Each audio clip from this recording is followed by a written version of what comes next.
Hello, Mr. Ajarn Steve Wilson. How are you doing today? I'm great, thank you, Mr. Ajarn Clee.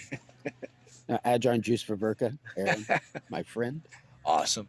So we're in the middle of the Oregon Thai camp, which is I think is going quite well, Thank you. and I'm sure many of the new guys here are very unfamiliar with you. I'm sure that's true too. When did you meet Ajahn Chai? I met Ajarn Chai in 1983.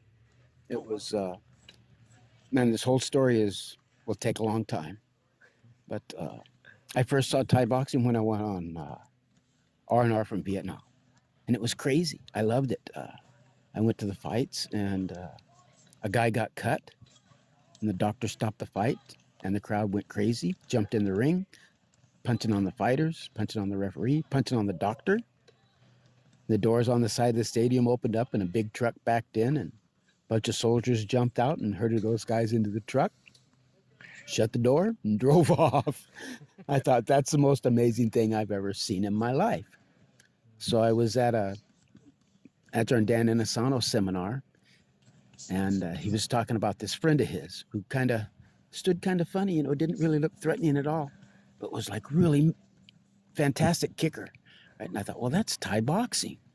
And so just coincidentally that night, Cliff Linderman had sat me at the same table with Guru Dan for dinner. And I was telling him, that's Thai boxing. I saw it when I was in the Army, and that was really cool.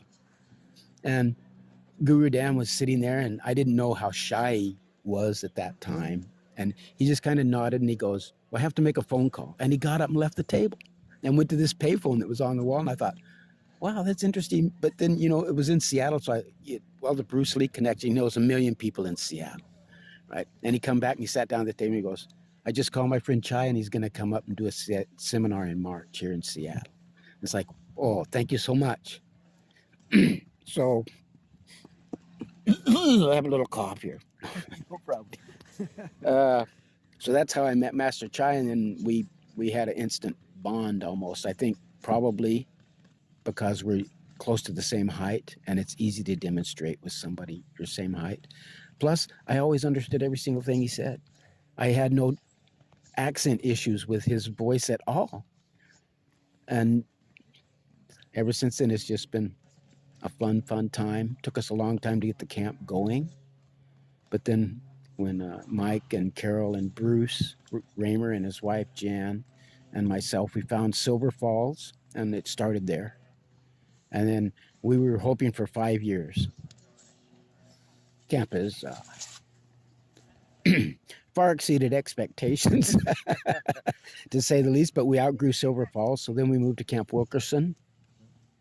And I forget the years on these things. I think we're at Silver Falls maybe 10 years straight, maybe 12. And we moved to Camp Wilkerson, was different, but the workout area was really nice. The wooden floor was nice. Silver Falls had a concrete floor. And the first year, the first camp, all we did was bag drills and Thai pads, bag drills and Thai pads, bag drills and Thai pads. And as far as Master Chai is concerned, that first camp was the very hardest camp. Okay. So you people who think you've been to hard camps, try doing 100 rounds a day, 6 rounds bags, 6 rounds Thai pads, 6 rounds bags, 6 rounds Thai pads. Run 3 miles in the morning, run 3 miles at lunch, run 3 miles in the evening, right? Right. So we learned a little thing, but we learned that we could make a camp work. And now we're in our 29th year, still far exceeding expectations. Thai boxing itself has grown hugely. We've had people come to the camp from Belgium, Germany, Switzerland, Italy, Spain, the Canary Islands, Mexico. There's more countries, more than I can remember. But a lot of people from a lot of places have come to the camp. Some of the camp T-shirts have flags on them of all the people who've come to the camp, their countries. Cool. And every year the camp T-shirt is different, but people don't know that every year the shirt is designed by Ajarn Chai himself. And he designed the original Thai boxing logo. Very cool. Yes, he's a very artistic fellow, which is why he's so Master Chai. But he's always had nothing but the best instructors teaching at the camp, and people, when they come, they don't realize the teacher-student ratio is about 6 students to 1 teacher. So it feels like you're being pressured the whole time, but all you're actually doing is being led. And it started out as a camp for teachers to learn how to teach in Ajarn Chai's way. And then for a while there, it got to be all fighters, and it kind of changed a little bit. And now we're sort of going back more to teachers, but most of the people who are coming to teach now either want to fight or have fought. So it's a good blend now, and America's finally becoming a threat, Thai boxing wise, around the world. You know, it took a long years. I mean, people in 1962 at the Seattle World's Fair, there were 8 Thai boxers there doing demonstrations fights for Rajdamnern Stadium. Wow. So there's an emotional tie to the Pacific Northwest for Thai boxing. When Master Chai came to the United States, his very first ever seminar was in Salem, Oregon. Okay. So there's another tie to the Pacific Northwest. Yeah, no doubt. So the camp will always be here, always. And I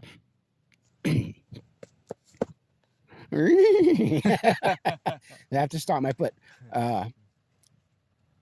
The camp is Master Chai, but the camp is the people who come to the camp. It truly is. It couldn't happen without the little people, short like me, energy efficient people. No, but you know what I mean? It's like if people didn't want to come to the camp couldn't happen. Oh, yeah, definitely. But the instruction is first rate. Every instructor here is world class. Most of them volunteer their time, and it's a week out of their lives of hard work. Students can expect to do anywhere from 80 to 120 rounds a day, which both have been done. It's been where there's been years where it was averaged over 100 degrees every single day. There's been years where it was lucky to get into the high 60s every single day, and rain. There's been years when the power went off and there was no way to cook food, no way to take showers, but the training never stopped. Yeah. And you'd look out there, and every instructor's out there soaking wet like you, or sweating like a pig, right? Because Thai boxing is simply hard work, but hard work is success to life. I agree. Yes, and I know I drone on, but yeah, that's how it goes. No, it's great. Oh, no, Master Chai the changed my stories are life. great. It's awesome. Thank you. I think he's changed quite a few of our lives, and it's telling in the amount of people that come to each camp, I think. That's true. It's always been tried to held between 75 to 80 people. That's always, once it got a little bit of a name, it's sometimes we've had 150, sometimes we've had to feed 220 people at lunch before. So the people who do the managing of the camp, who also mostly always worked out also, they do a great job guesstimating on the food. Food can be a big issue at camp. Oh, yeah.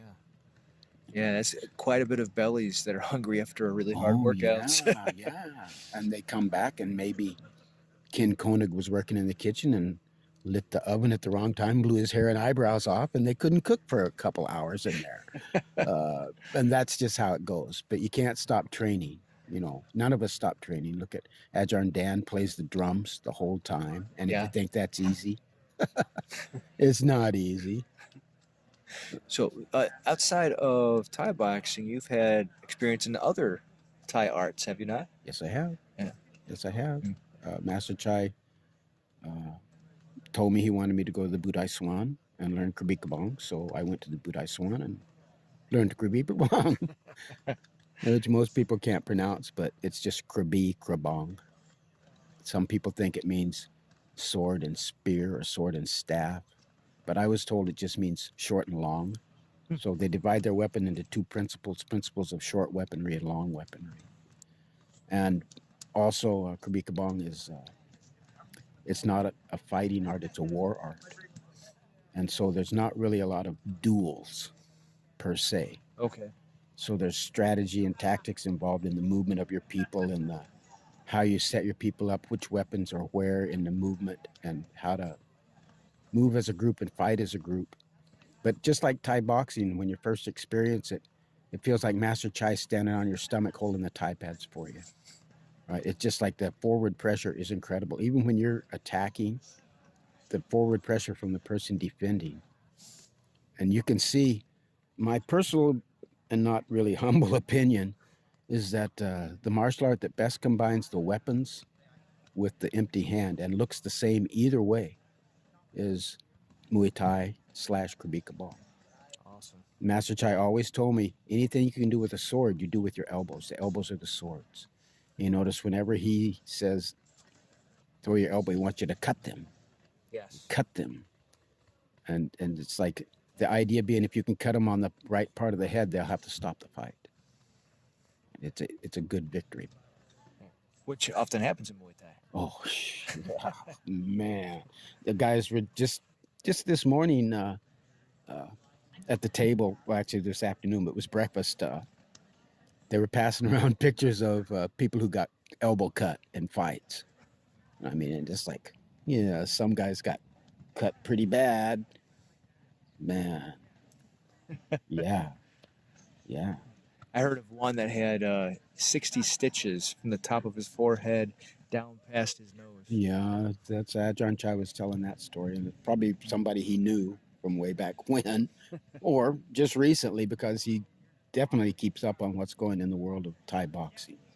Yes. You know, you ask him a question about anybody from 50 years ago to yesterday, and if you can pronounce it correctly, he knows exactly who you're talking about. You know, and if you can guess the name of the gym, he might be able to tell you like what they kind of favor at that gym and what their style is and what school maybe if you wanted to go to Thailand and train, that's the one you should go to because that's what he might see as your current weakness.